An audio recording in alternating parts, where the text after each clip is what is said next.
السلام علیکم۔ اپنے یوٹیوب چینل اردو سیکھیے نورین کے ساتھ میں آپ سب کو خوش آمدید کہتی ہوں۔ آج ہم اردو گرامر میں جمع الجمع کی تعریف پڑھیں گے۔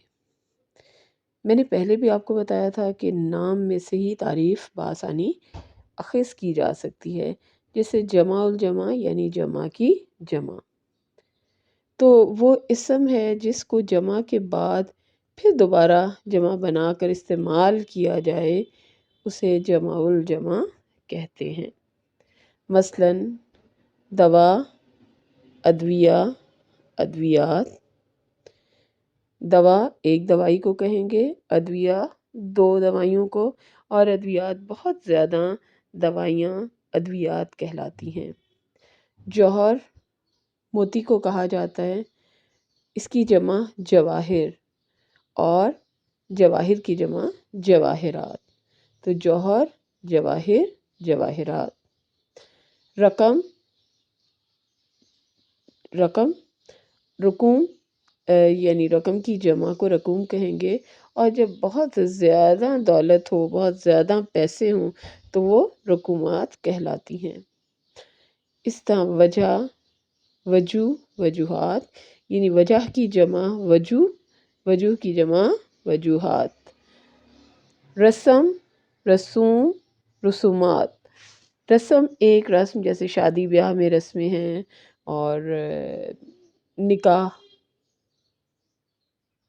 ڈھولکی، مہندی، یہ ایک ایک رسم ہے، لیکن جب دو تین رسموں کو ملا دیا جائے تو رسوم، اور بہت زیادہ رسومات ہوں، اگر بہت زیادہ رسمیں منائی جا رہی ہوں جیسے کہ شادی کی تقریب میں ہوتا ہے، تو وہ رسومات کہلاتی ہیں۔ خبر، اخبار، اخبارات۔ خبر کوئی ایک شہ سرخی، کوئی ایک خبر جو اخبار کے اندر شائع ہوتی ہے۔ اسی طرح خبر کی جمع اخبار یعنی کچھ خبریں، اور اخبارات یعنی بہت زیادہ اخبارات اکٹھے ہو جائیں تو وہ اخبارات کہلاتے ہیں، یعنی اخبار کی جمع اخبارات کہلاتی ہے۔ اسی طرح فیض فائدے کو کہتے ہیں، نفع کو کہتے ہیں۔ فیوز اور فیوزات یعنی بہت زیادہ نفع، بہت زیادہ فائدہ۔ تو ایک بار دوبارہ دیکھ لیتے ہیں۔ دوا، ادویہ، ادویات۔ جوہر، جواہر، جواہرات۔ رقم، رقوم، رقومات۔ وجہ، وجوہ، وجوہات۔ رسم، رسوم، رسومات۔ خبر، اخبار، اخبارات۔ فیض، فیوز، فیوزات۔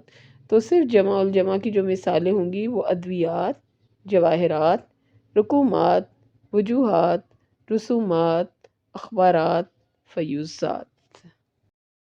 امید کرتی ہوں میری چھوٹی سی کاوش آپ سب کو پسند آئی ہوگی، اور اس طرح پڑھا کر ہم طلباء و طالبات کو بآسانی تعریفیں یاد کروا سکتے ہیں۔ شکریہ۔ اگر میری کوشش آپ سب کو پسند آئے تو میری ویڈیو کو ضرور لائک کیجیے گا، اور میرے چینل کو سبسکرائب کیجیے گا۔ بہت شکریہ۔